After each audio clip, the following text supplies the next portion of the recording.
Today, we're going to be talking about all draft scenarios for the Chicago Bears at pick 10, even a possible trade up. So let's just get started with the big number, and that's Ashton Jeanty. I think a lot of Bears fans are hoping that he falls to 10. I don't get the sense, Dobbs, that the Bears are going to try to trade up here. I don't think that's something they want to do. In Ryan Prohl's press conference today, he talked about how they feel like the strength of the draft is in the depth in round 2. So to me, trading up to get a running back in a very deep running back class doesn't seem likely to me. But the more and more that I have read online from analysts and everything like that, it seems like there's a bigger chance that Jeanty and possibly even Mason Graham is going to be available to the Bears at 10 without having to trade up. Now, there's some discussion whether Mason Graham is even the best defensive tackle in the class. It seems like he's been mocked to Jacksonville for the last month. Like, that's where he's growing. And I think Jacksonville's actually going to go offense, whether that's Ted McMillan, Ashton Jeanty, or even Kelvin Banks. For those who didn't see, and I'll let Dobbs talk in a second here, I follow this Jaguars guy, and he put out a mock with Kelvin Banks going 5. So I was like, you know what? I'm like, the odds have to be probably pretty good on this. So I checked FanDuel. He's at 2,700. I don't use FanDuel. I use DraftKings. So I was like, I got to deposit $10. So in the time that it took me to deposit $10, within 60 seconds of me depositing that $10 and seeing that tweet, his odds from 2,700 went all the way down to 1,700. Now I believe they're at 1,300. So, in my opinion, there is definitely smoke with Kelvin Banks possibly going 5 to the Jaguars. So, just to be clear, I do not think the Bears will trade up for Ashton Jeanty, but I do think there is a scenario where he is there to them at 10. And I do think with the reality of the fact that there's not a lot of blue chip talents in this draft class and the fact that he is one, it fell into your lap, and the Bears don't have a lot of blue chip talent. So I would recommend they probably draft him if he's sitting there. But don't use draft capital to go up and get him. No, absolutely. And again, I think, this isn't a hot take or anything. A lot of people would agree with this at this point. I have seen some contrarian type of folk, though, recently. Anything for clicks at this point on social media. I got to give them credit. You know what? Hey, Twitter's become a place, or X has become a place where the more engagement you drive, you get paid for it if you're verified or whatever. So I also understand that, and that's kind of part of how this stuff goes. But, it's become a kind of a trend to be like, oh, Ashton Jeanty, you guys just don't realize he's not even the best running back in this class. Insert whatever. I usually tell Marianne Hampton. But I'm going to just keep it real with you guys. And with respect to guys like O'Marion and Travion that I've had in my top 50 for a long time, I think they're all both amazing running backs. I don't think that they're very close to what Jeanty brings to the table. I think if you're being objective and you're being real here, you're saying, yeah. And what I've been saying is like, Jeanty's like the primest combination of like Alvin Kamara coming out of college and like Ezekiel Elliott coming out of college. Like you're getting a truly special talent here. And he is the one running back I actually would. Because you know how my philosophy's been, Hunter. I'm like, I don't care how damn good they are. I'm not even spending a top 20 pick on a running back. Jeanty is the one type of guy where you actually could sit here and say, you know what, if I have a good O-line and I have a quarterback in place, we can really maybe build an offense that can really, really just put up 28, 35 points a game with this type of core. And so I understand it. He's the one guy I'll say it for. But at this point, I'm with you where it doesn't matter. The Bears still have far more holes than need to be filled than they should, than the value would be of trading up. And it just is what it is. Like, this is the type of situation where you'd have to be like, if you want to trade up for Jeanty, you have to be the type of team that had like really bad injury luck the year prior. You really don't have many holes on your roster. Like, trading up for Jeanty or a running back in general, you just have to have that be that perfect situation. And the Bears aren't, in my opinion, in the situation to do that. Like you said, there's plenty of value in this draft, day 2, day 3. You don't want to be giving up assets. Let it be clear. Ashton Jeanty is right, and I think this would be most people. If you were in a situation where you had to pick who's going to be the Hall of Famer with your life on the line, and 15, 10 years down the road, your pick better come true, a lot of people are going to pick Ashton Jeanty. But at that point, too, it just doesn't. And that's what I'm saying. He's so high value, but Hunter, it just doesn't justify trading up with the situation the Bears are in. What really frustrates me, Dobbs, is when I keep seeing people say, well, he's not Saquon Barkley. Okay, but you could make the argument that he's as good or possibly better than Bijan as a prospect.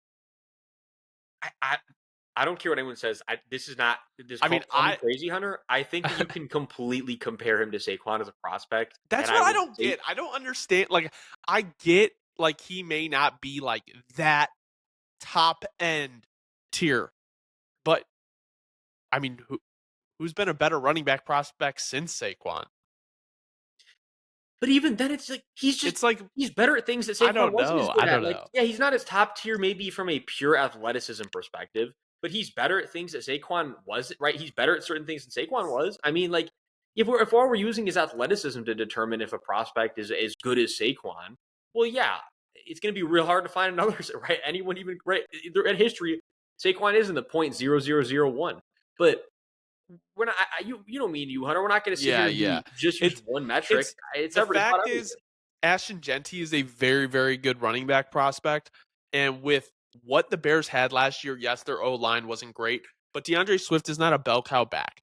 Ben Johnson is going to use a bell cow back, whether they get that in Ashton Jeanty day one or if they get a back on day two, because one of those second-round picks or maybe even a third-round pick is going to be used on a running back. Now, with that being said, let's say Ashton Jeanty does go off the board to the Jaguars, which I don't think they're going to do, and to the Raiders, which I don't think they're going to do. I do not think the price that the Broncos would spend to trading up, because that's the only team I'm really scared about trading up. I don't really think the Cowboys are going to do it. I think once they get past, I think the one team that Jeanty has to get past is the Jaguars. To me, the Raiders have spoken too publicly about him to take him. And I think you've seen that die down quite a bit because I don't think teams are biting. I think a lot of the teams like a Jacksonville and teams like a Raiders, like Las Vegas, are actually trying to get out of their picks. I don't think they want to pick in the top. I don't think they want to pick at 5 or 6 because everyone understands that the depth of the draft outside of the top 3 guys, which is Cam Ward, Abdul Carter, and Travis Hunter, it's not worth being that high. It's a bad year to have a top 5 pick. Right? Like outside of the top 3. So with that being said, I could see the logic in those teams taking running back because they're like, okay, we'll take the blue chip guy that's here regardless of the positional value. But also it's like we've killed running backs to death and back these last couple years about value. And we just saw what a real one, like a really good one to do. Now he's running behind the best offensive line in football. But that doesn't take away from the fact that the impact that he's had. That doesn't take away from the fact of the season that Jalen Hurts had. Like what Jalen Hurts was able to do was opened up because of that run game. And who knows if Ashton Jeanty will be, that top level back of the league. But with the draft the way it is, I would take so many prospects, so many other players before I would take Tyler Warren at 10.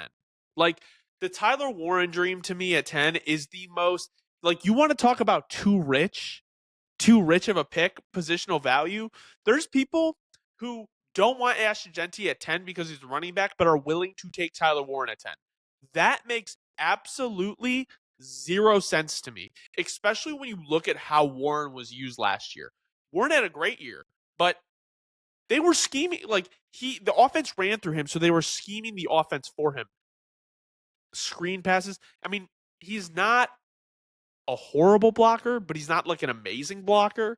So personally, if we're going to take a tight end, I would rather take Loveland. I know there's injury concerns with him, but I just think Loveland is a little bit better complement to Cole Kmet. And I think Loveland long term and what he does for your offense vertically is a better case scenario for the Bears than taking Tyler Warren at 10. To me, if Tyler Warren is available at 10, that's the worst case scenario board for you. The worst case scenario board is Tyler Warren being your best option at 10.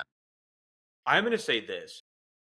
I'm not going to say I like him more or less than Loveland. I will say I'm a little higher on Warren than you. Look, I'm going to say this. I do think he can be a really good tight end in the league if he can stay healthy. Look, he does have kind of he has a catch radius not a lot of tight ends have coming out of college. He definitely has just the ability to twist his body in ways that a lot of tight ends don't have coming out. He definitely does have that QB's best friend type of pedigree coming out, which is exactly what you're looking for in the modern league. I do think he's humongous. I think, look, I do think he's going to be really good. But look, let me be clear. I'm 100% with you on the point that if you want him over Jeanty at this point, you're drunk. It was just, you're drunk. You clearly, he's not going to do nearly as much in the offense. You really clearly didn't watch enough Jeanty. No, he's the third. He would be the third option. Here's what I'm so tired of too, Hunter, because I see this way too often. It's getting absolutely out of hand. It's actually ridiculous. It's sad. This whole well, look at what the competition Jeanty was playing. Jeanty played great. Okay, let me say this. Let me be clear. The fumbles against Penn State were not good. Some might even say inexcusable. You know what? That's bad his game knock, on that though. That's the knock on Jeanty is that he fumbles and he doesn't have the next gear long speed, but it doesn't matter. Oh no, I was going to address that. I was ready for that because I was going to say, here's the thing too, Hunter. I could go on and on about so many great running backs that don't have that top end speed because in 99 out of 100 runs, it's not about having top end speed. It's about just getting 6, 7, 5, even 4 yards a carry. You are going to be averaging first down every time you run. That's all you do. All right. In theory. But here's the thing, Hunter, more than that. His top end speed is blown out of proportion. He still has elite top end speed. I don't want to hear this whole he's broken a run against basically everyone he played against. He still can break a run against everyone he plays against. He still has really good top end speed, even though it's not. If we're using Saquon as the benchmark, back to that, a lot of people are going to not look like they have top end speed. But more than just that, I was going to get back to also. I'm so tired of everybody pretending like the Oregon game didn't exist. Okay, yes, Oregon ended their season 192 yards, 3 touchdowns versus Oregon, by the way. And when he played Penn State, he still had 100 yards. He also broke the record number of tackles against Penn State, or it was the record number of tackles in a playoff game, if I'm not mistaken, Hunter. Not a single game this year under 100 rushing yards. I'm pretty sure he broke the college football record, even though it's kind of more of a not officially kept, whatever. But it was a real thing. I saw it multiple places. He broke the record for most broken tackles in a college football playoff game. But everyone wants to talk about the low points. But see, that's how good of a prospect. What the low point is 100 rushing yards. That's my point. When the whole team, when Penn State knows you're running the ball every time, and Penn State was the best run-stopping team in college football. There are so many things about it. This is the thing. That's my point. Is I'm if we're going to use, again, this is back to the benchmarks. If y'all want to use ridiculous benchmarks to measure him in and hold him to the highest standard in every regard, you know what? That just speaks to how good of a prospect he is. It's kind of trying to think of a good analogy here. I've had a long day. I'll keep it analogy free and I'll just get to the point. It's like when somebody doesn't someone doesn't like someone and they're going to look for the slightest fault and be like, no, his shoe's untied. No, look, his shirt has a wrinkle right there. It's okay, that's the worst we can find. Okay, you guys doing pretty good. That's basically Jeanty at this point, you know? He's so good that the people that want to find a reason or agents that want to hype their guy up under the table, whatever's been going on, yeah, you'll find the slightest problem with him and try to blow it out of proportion. But people who really have watched Jeanty, people who really understand the value that Jeanty's going to bring, look, if Jeanty, it's going to happen. Jeanty's going to rush for 100 yards against whatever team. If he doesn't end up on your team, it's only a matter of time before you see him running for 100 yards on your team, and you're like, golly, that man is different. Well, I also think about it in a division with the Packers, the Vikings, and the Lions, they, outside of the Vikings, they all have, not to say the Vikings' run game is bad, but it's not what the Lions and Packers is. If you can't establish the run in this division, especially in the cold, windy months, you're going to have a problem. Jeanty would be a nightmare for division rivals. Now, let's move on because we've been on a 15-minute tirade about Ashton Jeanty. You know what? Obviously, yeah, you can honestly see who we both want. Or I don't know if that's who Dobbs' preferred pick would be, but that would be mine if he's sitting at 10.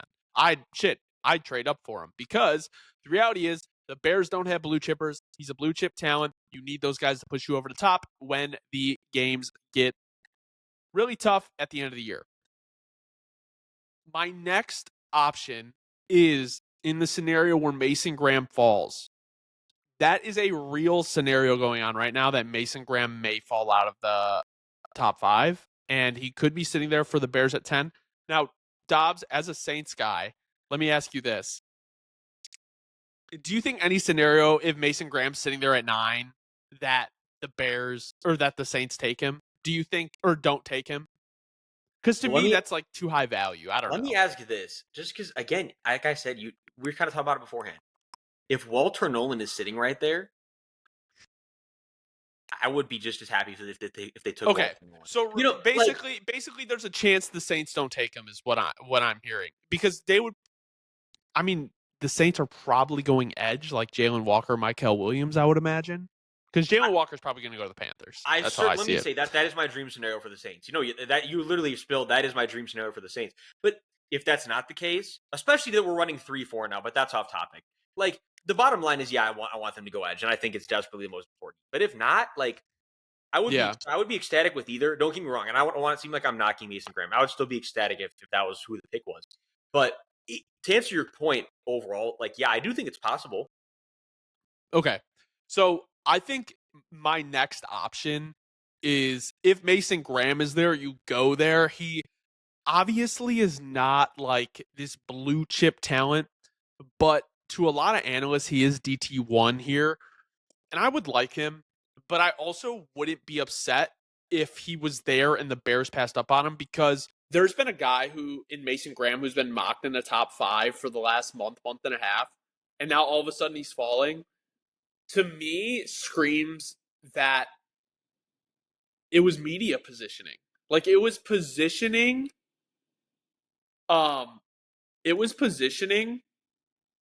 by the media and putting him up there, and that's not how actual teams had him. Because the reality is, there's a chance Walter Nolan can go before him. Like, there's a lot of people who have Walter Nolan as their DT1, and I understand it. I get it. I think my thing is, if you don't go Ashton Jeanty, and you don't feel like Mason Graham is, even though they really need defensive tackle, is that game changer, I think you either trade back or you pull the trigger on a left tackle. I think there isn't a chance. I think Will Campbell's going at 4. But if you could trade back and get Josh Simmons, he is so clearly the best left tackle in this draft. Like, true left tackle. If he's healthy, I agree. There's the contingency. That's the problem. I would be very, very just like demoralized if they took Banks. But when you look at Banks, outside of Simmons, he's the most true and on tape left tackle you have. And he's not making it past 13. He's not going to make it past the Dolphins. So, do you just pull the trigger on Banks? I don't know. I really think it's Ashton Jeanty or Kelvin Banks at 10. Don't get me wrong, those are the two I think that they'll take.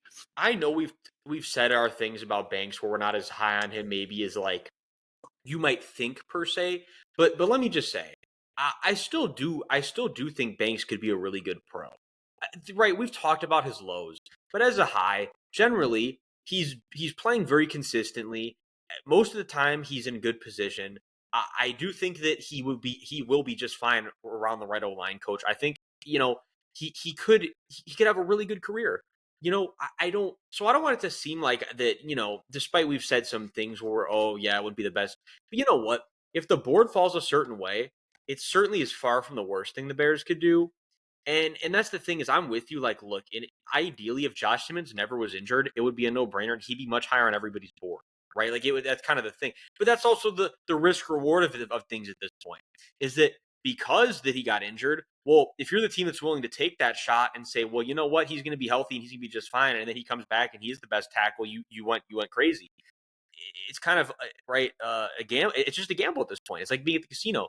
But with Banks, you have an idea where the ceiling is more, but you also have much more faith in him staying healthy. But at the same time, he could get injured his rookie year, and then if it's football. We know this goes, Hunter. I mean, it's just basics, but I think that there's no right or wrong way to approach it. I guess what I'm trying to say is even like, let's say that the Bears did take Josh Simmons. I mean, it might look bad in the moment, but at the same time, it could end up being the best decision that they make, especially long term with Caleb. So, I mean, I'm with you. But here's the best thing about Banks. The best thing about Banks is he's so young. So young for being a prospect. I mean, he barely is 21. Like, that is another part of the upside. It is what it is. If they end up with Kelvin Banks, I think it's far from the worst case scenario. And you're getting the most important positional value you need for the Bears at this point. So I agree with you in regards to Banks. Where I struggle a little bit is just I really want a left tackle in this draft. Like, I don't think people really understand like how dire the left tackle position is right now. You have to understand Braxton Jones is coming off of a injury that was probably pretty painful, and the fact that you're going to rely on him as your left tackle this season, like, I don't have an issue with him being the left tackle. I have an issue with Kieran Amagaji coming in if he gets hurt. And then the line looks really thin because, okay, let's say Braxton goes down. You have Kieran, right? And I understand this is all hypothetical, but we saw what happened last year with the Bears where they traded for Ryan Bates. And he's got arthritis in his shoulder and he can't play. And then you have fucking Doug Kramer, who's playing fullback, also filling in on the offensive line. Lord have mercy, dude. So it's just like things can happen really quick. So let's say Braxton goes down and Kieran comes in. Okay, then one of your guards goes down. Well, guess what? You got Bill Murray and Kieran Amagaji on 2 of your starting 5. It gets really rough really quick. So my thing is, some might say. Yes. And here's the thing. If Braxton goes down, Kieran shouldn't even play this year because Kieran was a year away from being a year away last year. He shouldn't have played. So with that being said, I think it is imperative that you come out of this draft with a left tackle in the first 2 rounds. Unless there's no one there in the second round and you took Ashton Jeanty in the first or a different player in the first. I think left tackle and running back are like my top 2 needs. Now, I really do understand that we need to address edge as well, and I think that will be addressed in day 1 and 2. But I don't think the first round will be a defensive player. And I just think as much as I would not like the Banks pick, kind of don't have a choice, Like the tackle depth in this class is not good. Like the first round tackles, okay, you have Kelvin Banks, Armand Membu. I don't know why I just gave a thumbs up. You saw that. That is hilarious. Kelvin Banks, Armand Membu, Will Campbell, who 5 position versatility, he's gone at 4. Josh Connerly Jr. from Oregon, Josh Simmons from Ohio State, like that's 5. And then after that, it's kind of like, I don't know. Now, if the Bears aren't able to get any of those guys, and in the second round, Donovan Jackson's on the board, he filled in for Josh Simmons at Ohio State, and he looked good. And he also looked good at guard. He looked damn good filling in for Simmons. That's what I'm saying. So you get position versatility, and you could get him in the second round. Maybe. He might be taken late first. The thing is, the way this draft is going to unfold is there's going to be some pretty good players for the Bears at 39 and 41. So we're basically just talking about first round here. But the reality is, like, I think if you're not taking a running back at 10, you need to take a left tackle. Like the Braxton Jones thing, unless you're going to pay him, you cannot go in this year without a backup plan. And yes, Kieran can still develop, but at the end of the day, like after what we saw last year, that's not something I want to bank on. Well, no, and as we talked about before, 200, this is the big thing. Like, no matter what, it's a really rough sell when you think about it logically. Because here's the timetable, no matter how things go. And I'll give every timetable in the different ways things could go. That's a better right. Now I'm more on track. Follow me. He has a fantastic season, and you really can't pay him. You force yourself to pay him by forcing other people out the door. You paying him good money. Like we've talked about the injury history. Now you're banking that he doesn't get injured again, and you're paying him top tier money. And we have a lot of other players who have to get paid in the near future. Not the best situation. Situation 2, plays solid enough that he still is going to have an expensive contract because he plays left tackle in the NFL as a starter, and the market is just exquisitely expensive. So you're paying real expensive money for something you can address through the draft and get away per se. Now, it's not a science, but in an ideal world, you get a player who's much younger that can play better than him for way cheaper. So you don't want that situation. And then situation 3, he can't stay healthy, and Kieran Hamagazi's playing. So no matter how I lay out that situation, it sounds to me, Hunter, like the only logical way to approach this is, unless you're banking on him taking humongous pay because he loves to play for the Bears, which he might love playing for the Bears, but taking a pay cut in today's day and age is just ridiculously. It's just not to be expected, and I'm not saying I would expect that. It's unrealistic to expect it. So it's kind of like the only logical approach, Hunter. You gotta approach it in this year's draft. There's just no other way to. There's just no two ways about it. I just had a thought.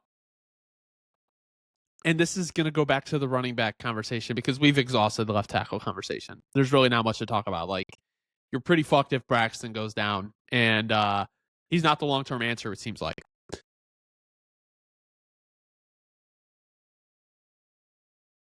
I don't understand the idea that you can't, like, trading up for Jeanty would be wrong. Like, the Lions offensive coordinator at the time when they took Jahmyr Gibbs at 12,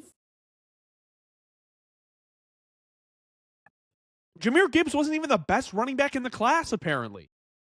He was Jahmyr Gibbs the closest thing to Saquon as a prospect that we've seen? No, but they still did it, and everyone hated on them. And look how that turned out for them. Like, I guess, I don't know. That was a thought I just had. Like, look at what the Lions did with a prospect who was not supposed to be as good as Jeanty is. So, just my 2 cents. Final kind of draft thoughts. I think you got to come out with a running back day 1 or day 2. Got to come out with the fucking thumbs up. Got to come out. Got to come out with some O-line depth in the first 3 rounds, and you got to come out with more D linemen. I think desperately. That's just as important. I think we're underselling how important that is. Yeah, you need an edge. You need an edge rusher in the first 2 days. I do like the idea of potentially trading back one of the second round picks and picking up like another 3rd or 4th, just because when the Bears pick at 72, they don't pick again until I think it's 148. So picking up some extra draft capital in there to maybe grab a tight end, or I know he's not going to be there, but if the Bears could somehow get Jalen Noel from Iowa State to complete the receiver room, I would be very, very, very happy. But Dobbs, any kind of final draft thoughts that you have? Look, I'm just going to reiterate. Jeanty would be awesome, but if that's not the case, Hunter, we take care of the line. We'll be just fine. Bears fans, lock it in. Take care of the line. Tell your friends. Tell your family. Tell your coworkers. Spread it on social media. Make it a hashtag. Hashtag take care of the line. We will be just fine. Yeah. And one of the best things that can help. See, that is what I will say is my biggest need in the draft. Maximizing Caleb Williams, whether that's with the running back or a left tackle. And you can make the argument that the left tackle is more important in the first round because you can get the running backs in the second round. So yeah, that's how I'm feeling. I am going to try and possibly do a mock draft Thursday morning, just before the draft, how I'm feeling, and we'll put that out. I'll put that out, whatever.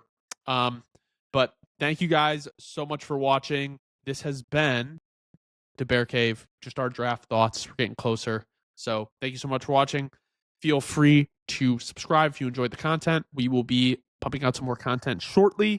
Leave a like. Let us know in the comments who you want the Bears to take a 10. Have a great rest of your day. Thank you.